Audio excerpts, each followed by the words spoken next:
कृष्णा। युधिष्ठिर महाराज भगवान श्री कृष्ण से एकादशी का महात्म्य सुन आनंद विभोर हो रहे हैं। जया एकादशी के महात्म्य को सुनने के बाद वे कहते हैं, माधव, फाल्गुन मास में कृष्ण पक्ष की एकादशी का क्या महात्म्य है, आपसे मैं जानना चाहता हूँ। अतः कृपया करके इसके विषय में जो कथा है वो मुझे सुनाइए।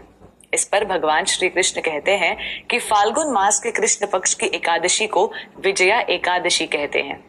इस एकादशी का व्रत करने वाला सदा विजयी रहता है। तुमसे पूर्व केवल देव ऋषि नारद ही इस कथा को ब्रह्मा जी से सुन पाए हैं।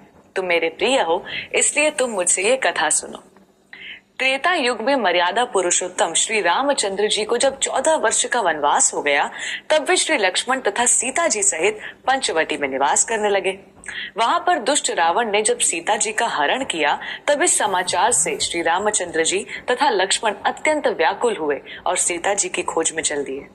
जटायु द्वारा सीता मैया का पता जानकर श्री रामचंद्र जी अपनी वानर सेना के साथ लंका पर आक्रमण की तैयारी करने लगे, परंतु सागर के जल जीवों से भरे दुर्गम मार्ग से होकर लंका पहुंचना प्रश्न बनकर खड़ा था।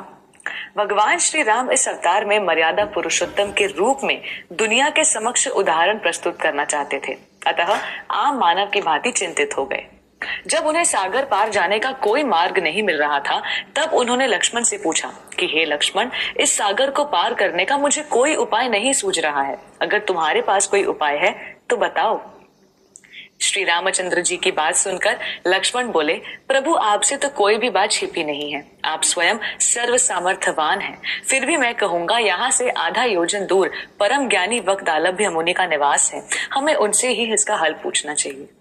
भगवान श्री राम लक्ष्मण समेत वक्दालभ्य मुनि के आश्रम में पहुंचे और उन्हें प्रणाम करके अपना प्रश्न उनके सामने रख दिया। मुनिवर ने कहा, हे राम, आप अपनी सेना समेत फाल्गुन मास के कृष्ण पक्ष की एकादशी का व्रत रखें। इस एकादशी के व्रत से आप निश्चित ही समुद्र को पार कर रावण को पराजित कर देंगे।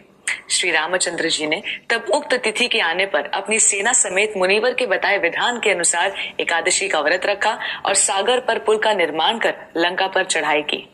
राम और रावण का युद्ध हुआ, जिसमें रावण मारा गया और व्रत के प्रताप से श्री राम सेना सहित सागर पर पुल का निर्माण कर लंका पहुंचे और रावण को परास्त कर अधर्म पर धर्म का परचम लहराया। श्री ब्रह्मा जी ने नारद जी से कहा कि हे पुत्र, जो कोई इस व्रत के महात्म्य को पढ़ता या सुनता है, उसको वाजपेयी यज्ञ का फल प्राप्त होता है। भगवान को एकादशी अति प्रिय है, इतनी कि जब अवतार लेकर श्री राम रूप में आए, तब स्वयं भी इस व्रत को रखा। अतः हम सबको भी भगवान को प्रसन्न करने के इस सुंदर अवसर का पूरा लाभ उठाना चाहिए और एकादशी व्रत अवश्य रखना चाहिए। धन्यवाद। हरे कृष्णा।